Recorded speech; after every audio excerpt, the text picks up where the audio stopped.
you well? Excellent, good work. It's lovely to be here. It's a nice temperature in here, isn't it? It will get warmer as we go on. I respond in quite a peculiar way to the heat, I think. Mostly sort of here. Down there gets what I would call claggy. What would you call it? Moist. Moist is a good one. And I did a show in Preston. A man shouted out, no, we call that ready. And I had a lady say, what you've got there is LDF. I said, what does LDF stand for? She said, long day Fanny. But what I do when it gets moist, so just do a little plie. I'm not a massive belly dancer, but if I was a belly dancer, I'd clearly be a massive one. You only get a couple of seconds relief because it mostly just slicks back together.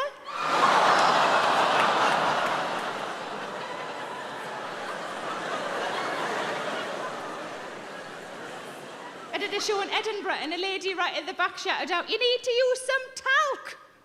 But surely that just forms a paste.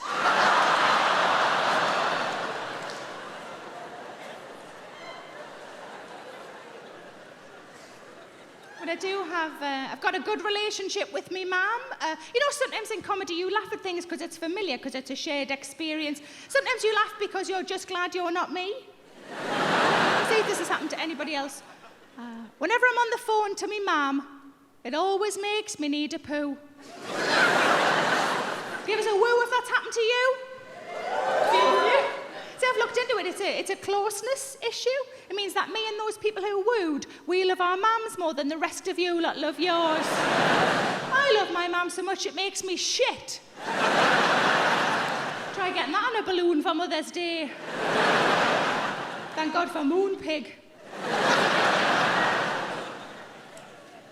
But I bought a house quite recently. I wanted to buy a house because I'd lived in flats for 16 years and I really missed going upstairs to bed. Not through the kitchen, upstairs to bed. But I was sitting only a few months later upstairs in bed, quite smugly, just thinking, this is the life. I've arrived. I'm upstairs in bed. And then I thought, oh no, now I've got to go downstairs for food.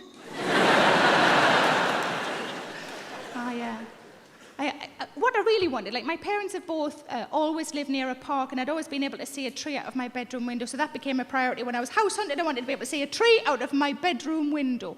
But it became very clear that I'm not massively suited to country living, having lived in the city centre for so long. I drove along a lovely country lane, and I saw a white marquee tent. And instead of thinking, oh, somebody's having a lovely summer party, I just thought, oh, someone's been murdered.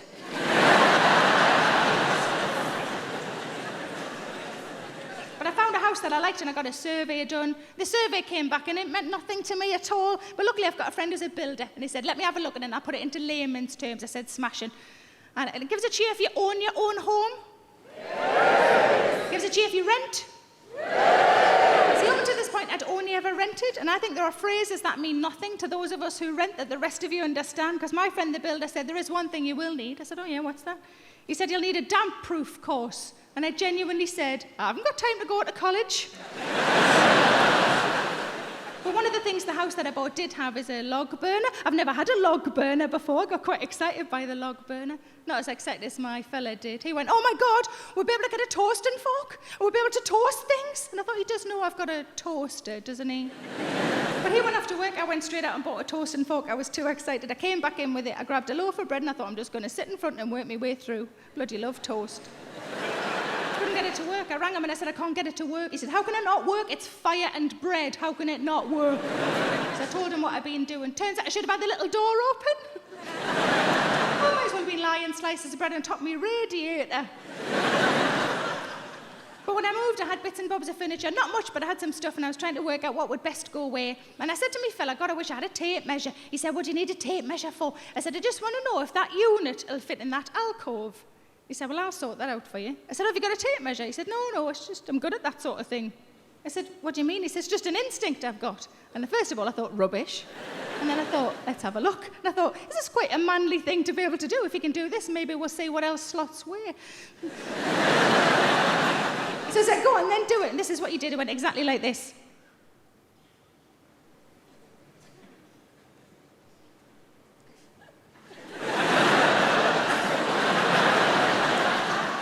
I said, is that it? You could at least got your cock out and done 6 inches, 6 inches, 6 inches, 6 inches. But you know, when you first move into somewhere that's new to you, you want to make a few changes, don't you, so it feels a bit more like yours. One of the things I really wanted, like my parents are both disabled and both getting on a bit in age, and something that I thought would be really useful for when they stayed would be a grab rail in the shower. So I thought I won't really notice it when I'm in the shower, but how useful that'll be when they visit. So I got a grab rail fitted in the shower, and like a month later I had a friend round visiting. I was showing her around and I said, oh look, I've had a grab rail fitted in the shower, and she went like this. Ooh, saucy. I said, I don't know what you're talking about, but I'm trying to keep pensioners upright. And I told my dad because I thought he'd find it funny, and he went, Nah, for that sort of business, you need 2 of them.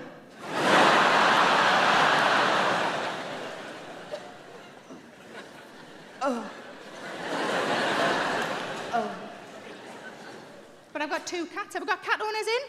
I've got 2 cats. I don't know if you've ever tried to litter train a cat. It's normally quite straightforward. Whenever they look like they're about to do something, you pick them up, you plonk them in the litter tray, you hope for the best.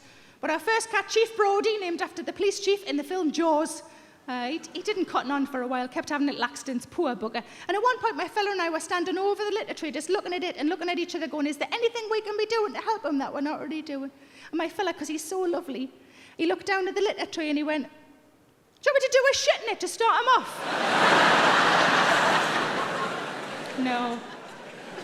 No, I really don't. It would be end to end. And the cat would be like, who the hell lives here? Aslan? I was in a cafe a few months ago with a friend of mine. She's the sort of person who prefers savoury over sweet. I don't really know why we're still friends, but she's nice enough. She ordered a carrot cake, and I always think carrot cake is such an abomination of a cake. It's got veg in it. Shut up. What you've got there is a rubbish pasty. She ordered carrot cake, I ordered a slice of strawberry cheesecake. On top of her carrot cake was some icing and then a slither of something orange-coloured for decoration, I suppose. I said to her, is that a little bit of carrot? Fair assumption, it being carrot cake. She had a nibble of it and she said, no, it's not carrot. I said, is it orange then? She said, no, it's not orange. So, well, I'm all out of orange-coloured things. Unless it's the tail of a goldfish, I've got no idea. She had another nibble of it and she said, I think it's apricot. I said, I can't have apricot. She said, why not? I said, I'm allergic to it. And she went, ooh, what happens to you? And I went, ooh, I get the shits. She said, is it really bad? I said, oh yeah, it was like a chocolate fountain down there. She said, was that just off one? I said, no, I had a bag of them. She said, how many was in the bag? I said, I don't know, maybe 40. And it was only then that I realised I'm not allergic to apricots. I'm allergic to 40 apricots. But I stopped buying women's magazines a few months ago. Just feels like there's nothing in there for me. Nothing in there for me. Why would I buy anything where the only time I ever see anybody who looks a bit like me is underneath the word before?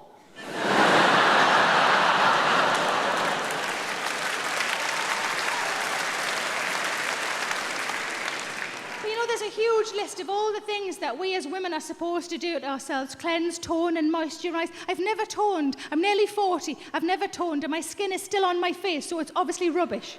But hair removal is a whole subject all on its own, isn't it? There's so many different ways, especially as women, that we can remove our hair. You can wax, you can shave, you can pluck, you can epilate. My sister had laser treatment to her underarms, laser treatment. And it was quite painful and quite expensive.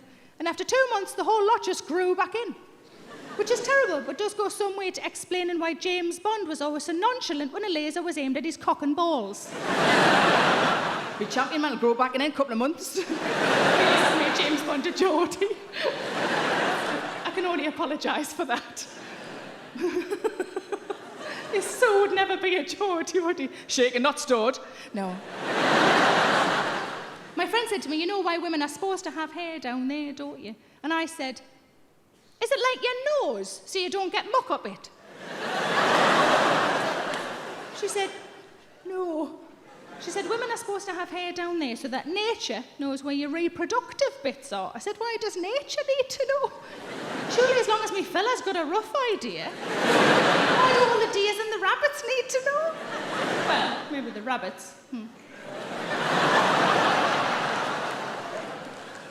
But according to women's magazines, there are only 2 options for hair down there for women. The options are all off or most off. Give us a cheer if you think all off is the way to go. Give us a cheer if you think most off is the way to go. Still quite a lot of you left, isn't there? I can only assume that the rest of you are like me. I just try to keep it in me pants.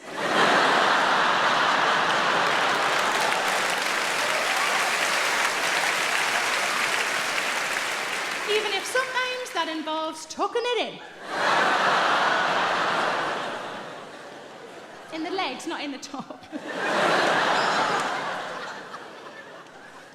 My fella and I were both going out to work a few weeks ago at the same time, both fully dressed, just getting last-minute bits and bobs together. And he was sitting at the kitchen table putting his shoes on. And I don't know why, but as I walked past him, I did a boob jiggle in his face. I don't know why, just one of those like that.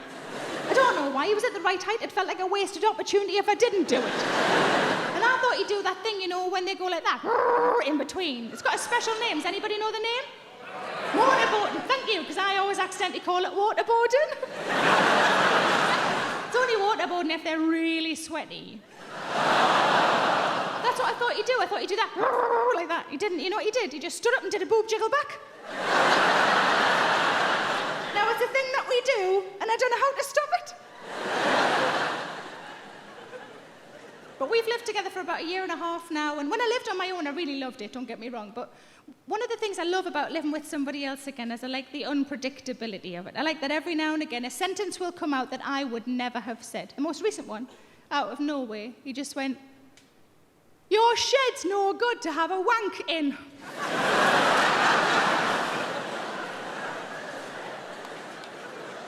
And I said, "That's because it's a greenhouse, love."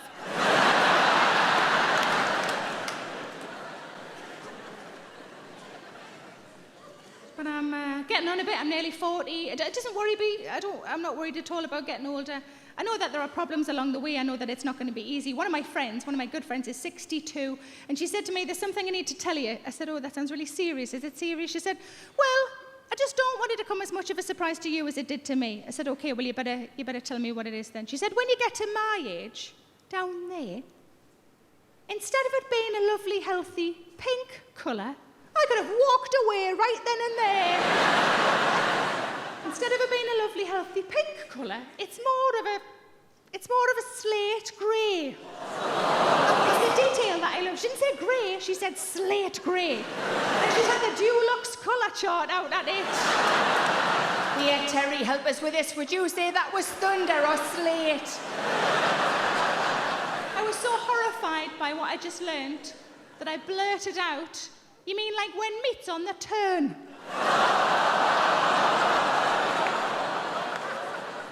Does that smell all right to you? Be a few handbag mirrors coming out tonight on the way home, I reckon.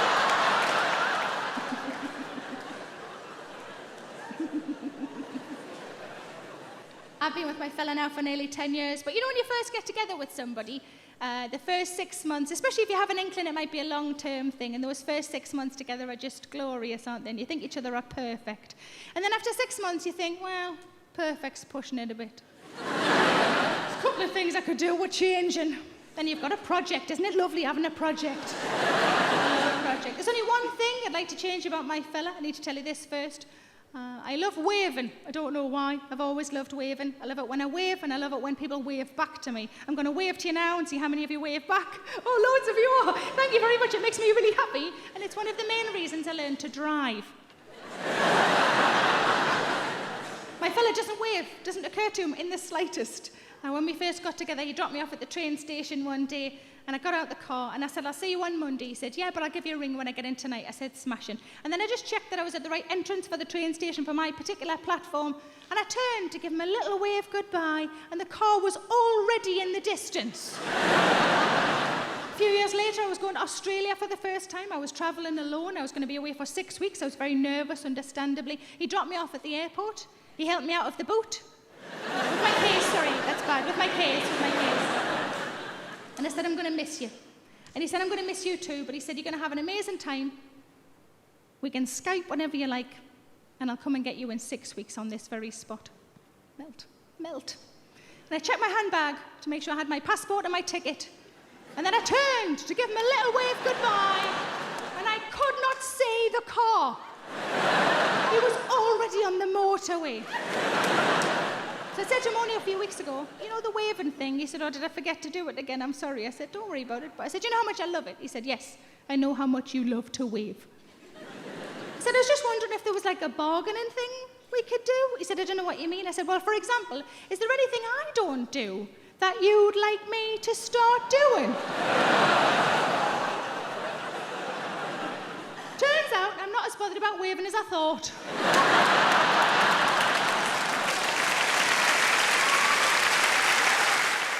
Hello, it's Sarah Milliken here. Please make sure you subscribe to my channel to stay up to date with all of my latest videos. Don't forget to like, pop a comment below, and why not stick around to watch a few more? I'm sure those emails or those dishes can wait a bit longer.